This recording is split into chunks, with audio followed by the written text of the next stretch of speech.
Tudo da Canção Nova em um só lugar. Canção Nova Play. O Senhor esteja convosco. Ele está no meio de nós. Proclamação do Evangelho de Jesus Cristo, segundo João. Glória a vós, Senhor. Naquele tempo disse Jesus aos seus discípulos: Agora parto para aquele que me enviou, e nenhum de vós me pergunta: para onde vais? Mas porque vos disse isto, a tristeza encheu os vossos corações. No entanto, eu vos digo a verdade: é bom para vós que eu parta. Se eu não for, não virá até vós o defensor. Mas se eu me for, eu vou-lo mandarei. E quando vier, ele demonstrará ao mundo em que consiste o pecado, a justiça e o julgamento. O pecado, porque não acreditaram em mim. A justiça, porque vou para o Pai, de modo que não mais me vereis. E o julgamento, porque o chefe deste mundo já está condenado. Palavra da salvação. Glória a vós, Senhor.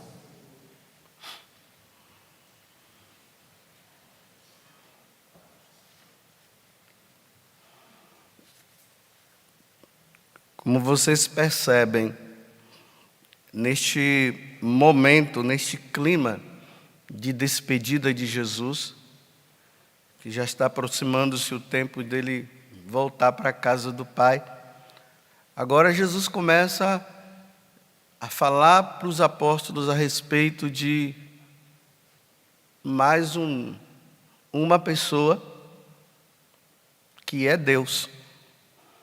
Porque eles só compreendiam o Pai, que era Javé, estão passando agora por um entendimento aí de que Jesus é Deus. Eles só vão ter a clareza mesmo quando Jesus ressuscitar. E agora Jesus está falando de mais uma pessoa que é o Espírito Santo. Ontem nós vimos Jesus dizendo que o Espírito Santo ele viria para dar o testemunho. Eu expliquei um pouco para vocês o que significava essa questão do testemunho, que não é simplesmente levantar o braço e dizer eu aceitei Jesus como meu Senhor, mas que consiste também no martírio, né? Testemunhar Jesus no mundo, aonde as pessoas não querem saber de Deus, pode causar uma revolta nesse mundo, ou seja, nessas pessoas, ao ponto de matarem aqueles que se dizem seguidores de Jesus Cristo. E nós vimos que isso aconteceu com os apóstolos.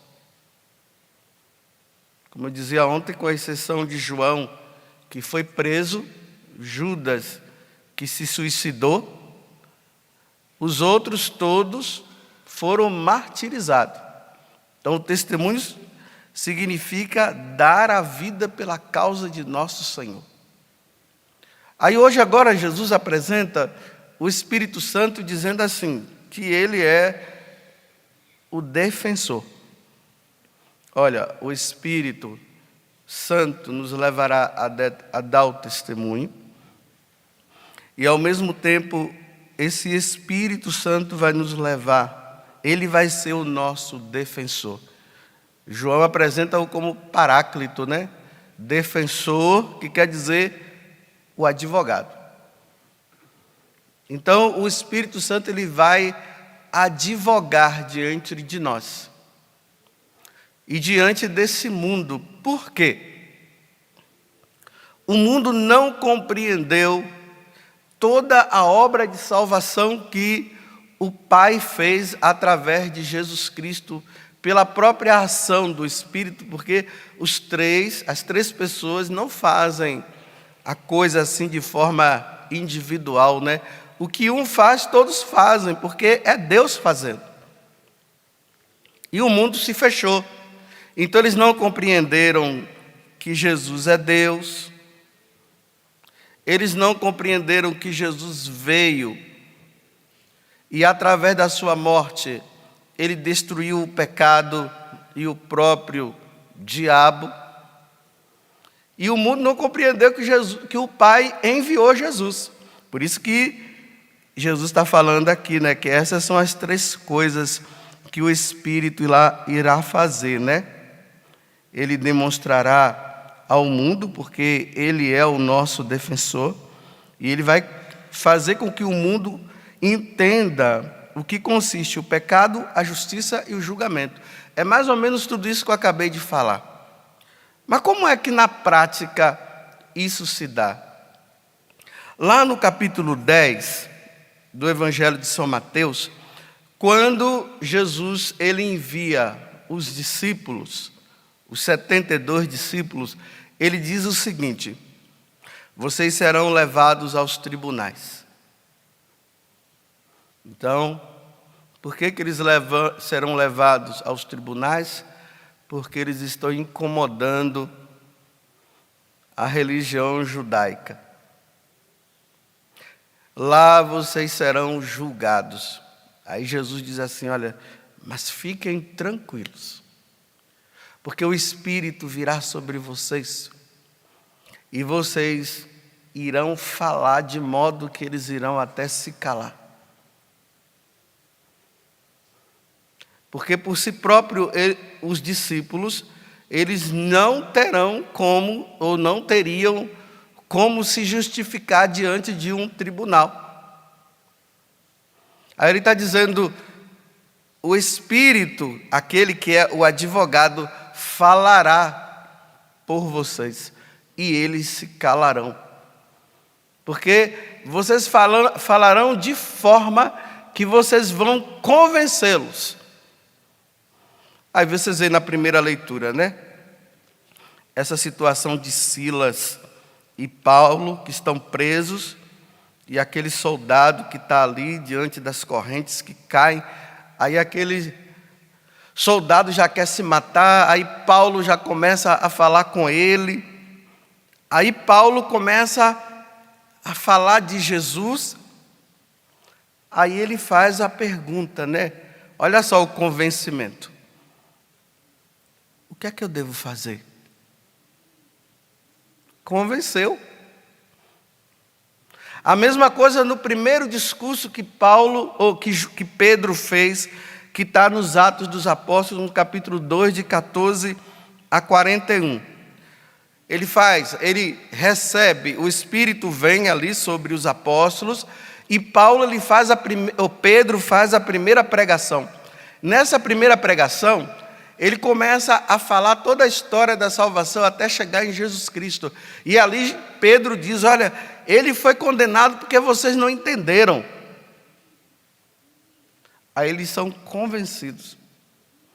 Aí eles perguntam, o que é que eu devo fazer? O que nós devemos fazer? Aí Pedro diz, olha, se afaste dessa geração que não quer saber de Deus, ele fala. Arrependei-vos dos seus pecados e sejam batizados em nome do Senhor Jesus. Aí eles se arrependem, são batizados. Está vendo? O convencimento é aqui que consiste, e é aqui que nós, como cristãos, nós precisamos pedir a Deus a graça, que esse Espírito Santo, ele nos dê palavras assertivas, que quando nós falemos diante de uma sociedade que não quer saber de Deus, eles sejam convencidos. Mas quero dizer também que esse convencimento, a forma de convencer a pessoa não vai consistir somente em você chegar e dizer assim, vem Espírito Santo, o Espírito Santo vem e você fala e as pessoas se convencem. Nós também precisamos absorver. Nós precisamos compreender os mistérios da igreja, os mistérios de Deus. É por isso que eu sempre falo para vocês, leiam, estude as Sagradas Escrituras. Leiam o catecismo da igreja. Leiam tudo aquilo que a igreja nos ensinou no decorrer dos séculos. Nós precisamos entender os dogmas da igreja. Então, tudo isso vai fazendo com que nós sejamos abastecidos por aquilo que o Espírito fez na igreja. E Ele vai fazer com que nós guardemos tudo isso dentro de nós. No momento certo, em que nós formos falar, o Espírito de Deus, Ele vai fazer com que nós lembremos de todas essas coisas e nós falemos de forma assertiva.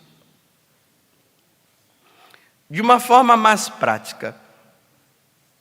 É por isso que na igreja sempre se destacaram pessoas que através da pregação, e agora eu estou falando a pregação em si mesmo, quando elas falam, as pessoas dizem assim: entendi. Aí aqueles que não conheciam a Deus e não queriam conhecê-lo, na hora que a pessoa fala, ela se convence. Aí às vezes ela vem até atrás daquele sacerdote ou daquele pregador, ou daquele homem cheio de sabedoria, cheio do Espírito, e eles vêm e fazem essa pergunta: o que é que eu devo fazer agora? Eu andava no caminho errado, eu não entendia, eu falava tanto mal de Deus, eu falei tanto mal da igreja, mas naquele dia que você falou, eu me convenci. Eu vi que eu precisava mudar de vida. O que é que eu devo fazer da minha vida agora? É isso que Jesus está falando do Espírito que irá convencer. Vocês estão entendendo? Por isso que nós, que somos da igreja, nós não podemos ficar, me desculpe eu falar assim, né? Apenas com aquelas nossas rezazinhas. Aquelas rezazinhas nossas. Aquelas devoçõezinhas nossas. E a gente vai caminhando assim. Aí quando chega numa situação que alguém vem e quer pedir um auxílio, nós não sabemos o que dizer. Geralmente o que é que nós fazemos? Procura tal pessoa, manda para lá. Vai que aquela pessoa lá, ela sabe. Ou senão, muitas vezes, quando fala tanta besteira que deixa o outro mais confuso ainda.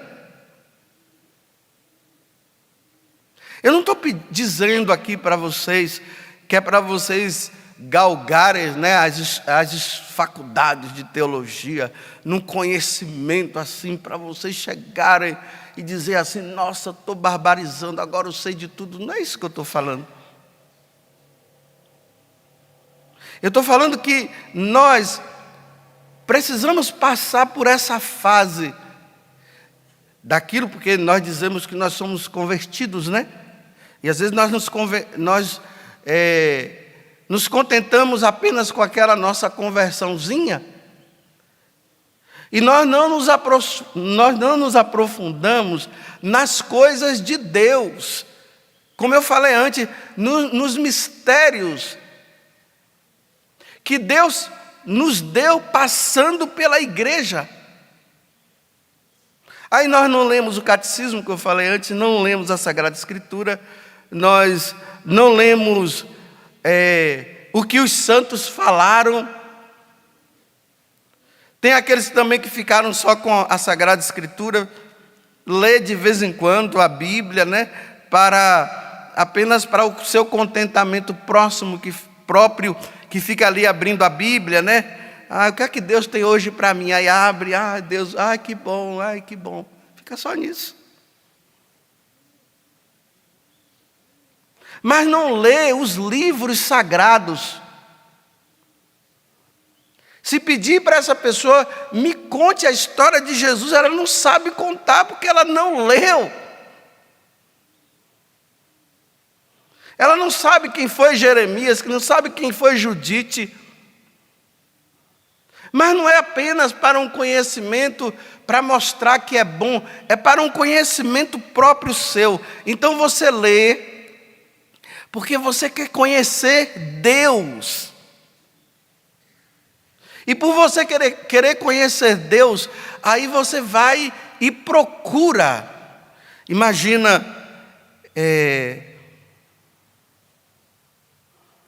tantas pessoas que de forma muito simples, elas foram conduzidas assim. Vou dar um exemplo para terminar, porque o tempo já está passando. Ontem eu estava atendendo uma pessoa e eu pedi para ela assim, me conta, como é que você vivia o seu relacionamento com seus pais, porque eu queria direcionar ela. Ela foi contando, só que depois ela foi entrando numas questões que eu disse assim, nossa, como Deus agiu na vida dessa menina. Aí ela falou assim, que ela começou a rezar, depois que ela foi rezando, ela sentiu vontade de ler as Sagradas Escrituras, depois ela foi lendo, a Bíblia, depois ela sentiu vontade de ler o Catecismo da Igreja, ela começou a ler o Catecismo da Igreja, depois ela foi lendo a vida dos santos. Estou entendendo como essa menina ela foi conduzida por Deus. Ela não parou apenas numa devoção, ela foi conduzida. E ali eu pude perceber o quanto que essa menina é sábia. O quanto que ela tem respostas para dar e vender a qualquer pessoa que for em busca dela. Ela convence, por quê? Ela começou rezando, depois ela foi conduzida a ler a Sagrada Escritura, depois ela foi para o catecismo. Interessante que ela dizia assim, que ela lia o catecismo, ali escrevendo sempre do lado, para não esquecer as coisas. Depois ela se voltou para ler a vida dos santos.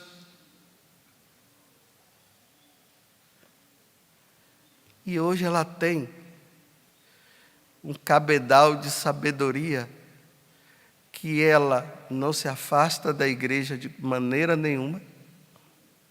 Ela ajuda os outros a se encontrarem com Jesus Cristo e ninguém consegue convencê-la ao ponto de confundi-la com a doutrina da igreja. Ela jamais abandonará a igreja porque ela conhece. Vocês estão entendendo o que é que o Espírito Santo, o defensor, ele deve fazer conosco? Eu termino perguntando para você. Você tem feito isso? Você tem gasto o tempo que Deus te dá para você ler as Sagradas Escrituras, depois ler o Catecismo, a vida dos santos, as coisas que Deus foi falando através da igreja? Ou você tem usado esse tempo para outras coisas? Para pornografia, para falar mal dos outros, para perder tempo. Agora dá para entender, né, porque que São Paulo disse assim: eu tenho em conta de esterco e de porcaria tudo aquilo que ele aprendeu, porque agora a única coisa que ele quer é ter o conhecimento de nosso Senhor Jesus Cristo. E essa pessoa que conversava comigo, ela está tão convencida da eternidade, que a única coisa que ela quer é o céu. Aí eu disse: você é das minhas. Que bom. Então você entende quando eu falo? Ela diz: eu entendo. Porque tudo isso deve levar a esse convencimento, e através desse convencimento nós vamos chegar à conclusão que realmente as coisas desse mundo tudo passa e que existe um lugar melhor, que é a contemplação de Deus face a face. E essa pessoa dizia isso para mim: padre, eu quero um dia contemplar a face de Deus. O Espírito a convenceu. Tá ok. Mais uma vez, eu não sei se vocês entenderam o que eu quis dizer, mas foi isso que eu quis dizer. Mas eu estou tão convencido daquilo que eu falei, que eu preciso me aprimorar mais ainda. Eu não posso ficar somente na minha rezazinha, e olhe lá. Eu preciso cada vez mais ver o que o Santo Padre fala.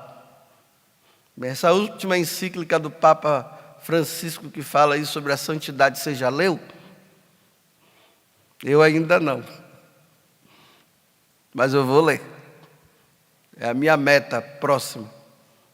Porque eu preciso entender o que é que Deus está falando. Aí eu preciso voltar à leitura do catecismo. Aí eu preciso voltar à leitura das Sagradas Escrituras. Eu preciso ler de novo outras vidas de santo. Eu preciso ler os documentos da igreja. Aí o Espírito Santo, ele vai me levando a um convencimento. E isso me leva à contemplação. Isso me leva a querer ser mais de Deus. Isso me leva a querer ser santo. Isso me leva a desejar o céu. Isso me leva a desejar Deus, a ficar com Ele. Se você ainda não chegou a esse ponto, está na hora de chegar. Senão você vai ficar na sua rezazinha, e que não vai te levar a lugar nenhum, essa rezazinha sua. Tudo da Canção Nova em um só lugar. Canção Nova Play.